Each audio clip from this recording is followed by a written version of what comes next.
PQA, ce sont les abréviations de Porc Qualité Ardennes. C'est une coopérative créée à la base par 14 producteurs ayant l'envie d'élever des porcs différemment des porcs industriels. Un cahier des charges a ainsi été établi afin de mieux valoriser cette différence. Le porc fermier était né. Voyageant d'abord d'abattoir en abattoir, la coopérative s'est installée en 1999 à Malmedy, au cœur des Ardennes. Après 4 agrandissements des ateliers, un abattoir a été construit en 2007, finalisant ainsi le concept et l'indépendance de PQA. Aujourd'hui, la coopérative compte environ 150 producteurs. Ils sont tous propriétaires de leur porc. Cela garantit une gestion optimale des exploitations. Ils sont répartis en 3 filières. Le porc fermier, présent depuis le début, le porc bio, depuis l'an 2000, et enfin, le porc plein air, ajouté en 2003. Ces 3 labels différents permettent d'atteindre au mieux les besoins des consommateurs. Tout cela est régi par des cahiers de charges reconnus, qualité différenciée et contrôlés par des organismes certificateurs indépendants. Ces cahiers de charges sont reconnus à tous les niveaux de l'État et de l'Europe.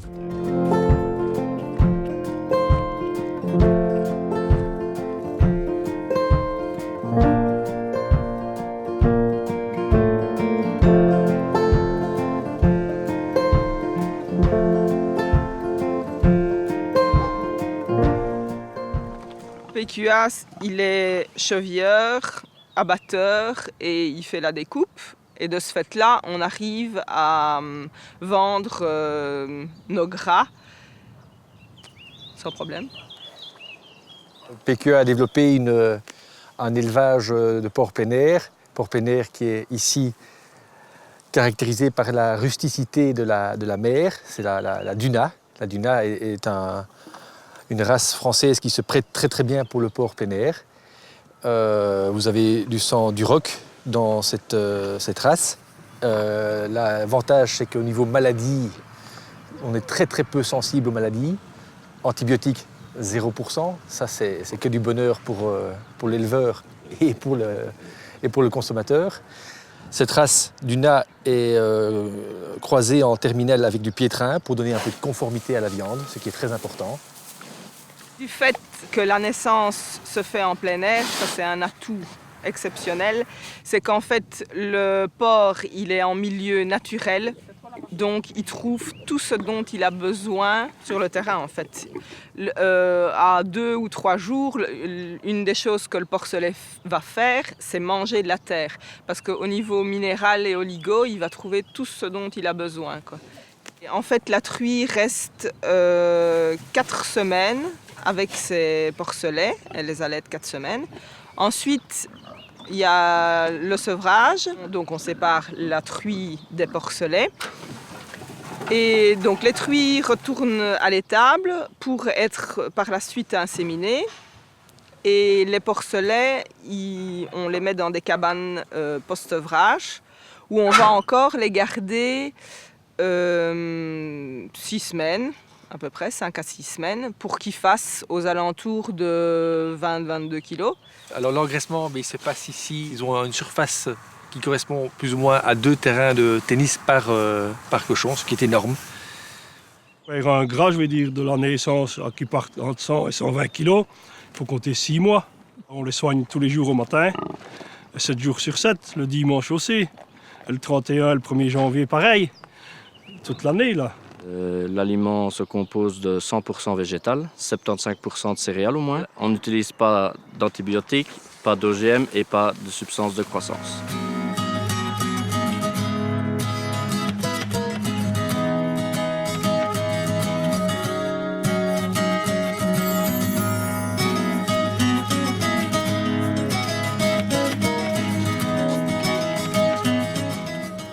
Alors au niveau du contrôle, on vérifie dans un premier temps l'état du parc, l'état de la végétation, puisque l'agriculteur est tenu quand même d'entretenir le parc et de maintenir la végétation en bon état, surtout après un hiver ou après le printemps. On regarde l'état des clôtures, puisqu'il y a des règles par rapport à ça, en termes de clôture électrique, d'électrification et de bon état de la clôture. Ensuite, on va vérifier le comportement des animaux, leur état, leur vivacité, leur état d'embonpoint. Surtout aussi vérifier la densité. Donc moi, j'ai réalisé des comptages d'animaux On revérifiera après avec l'agriculteur la superficie des parcs pour vérifier si on est bien dans les maximums, si on est en deçà des maximums autorisés. Ensuite, 2 éléments importants, c'est le prélèvement de matière fécale pour des analyses éventuelles en fonction de substances interdites ou autres, et aussi des prélèvements d'aliments afin de vérifier aussi la composition d'aliments et le respect du cahier de charge. Par la suite, on ira vérifier au niveau administratif la traçabilité en termes d'aliments, les registres d'élevage et le registre de traitement des animaux, et le suivi aussi des porcelets et des porcs à l'engrais. Une fois que le porc est arrivé au poids idéal, je contacte la société coopérative PQA, dont je suis coopérateur. Un planning de chargement est effectué et confirmé par la société. Une fois que cette date est fixée, j'envoie via les technologies actuelles un ICA pour les statistiques vétérinaires. Le chargement généralement a lieu la nuit et une mise à jeun est prévue 12 heures avant le chargement. Pour le transport, les porcs sont toujours chargés en lot, ils ne sont jamais mélangés, y compris dans le camion, afin d'éviter le stress et les bagarres entre eux. Le camion est équipé d'une suspension pneumatique pour le confort des porcs, ainsi que de planchers insonorisés, de la litière et des ventilateurs disposés en face de chaque loge pour la ventilation des porcs.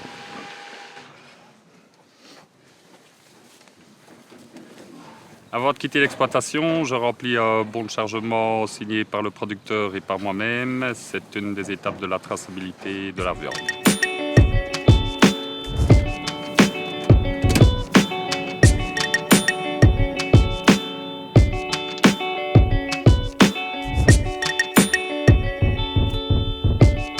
Le stress, c'est un facteur qui influence très fort la qualité de la viande.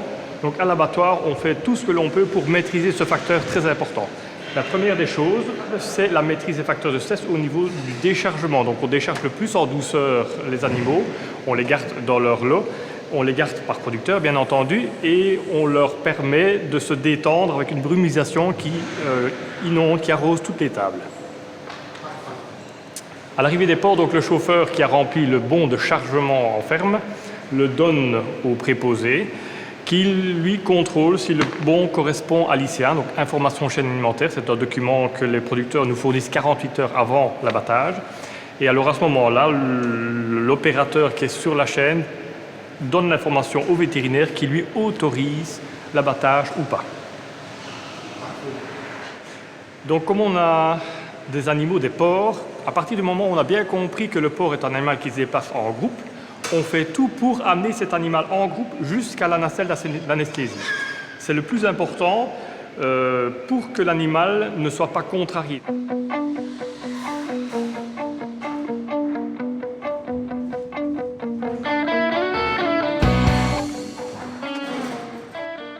PQA a choisi la découpe manuelle plutôt que la découpe automatisée.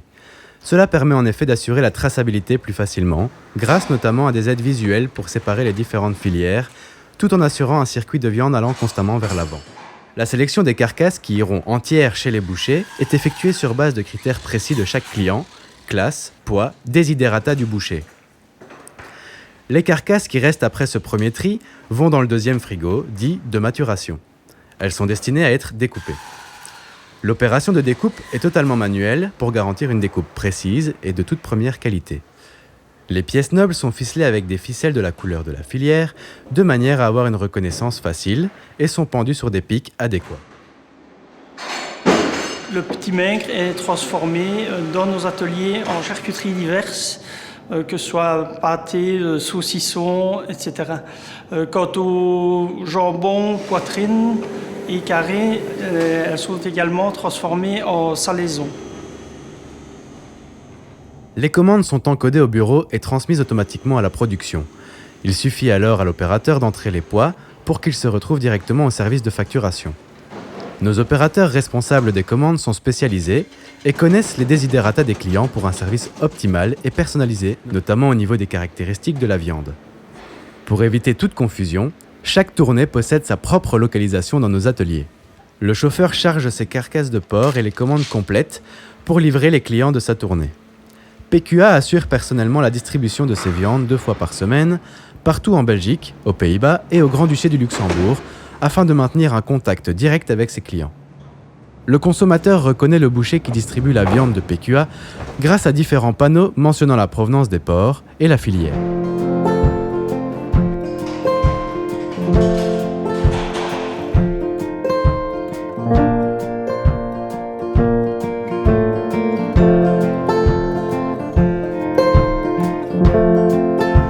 Wij hebben gekozen voor het vlees van PQA, aangezien het reguliere varkensvlees niet meer naar onze wens was.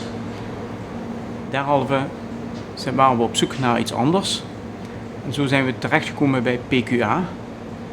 Het grote verschil met PQA vinden wij dat de dieren op een goede wijze gehouden en gefokt worden en dat de voeding ook goed is. Daarnaast merken wij ook als slager zijnde dat het vlees veel beter, vaster van structuur is en veel smaakvoller is. Wij hebben goede reacties gekregen van de klanten over het PQA-vlees. Zij vinden dat het veel meer smaak heeft als het gewone en daarnaast dat het ook veel zachter is. Het is niet zo snel droog.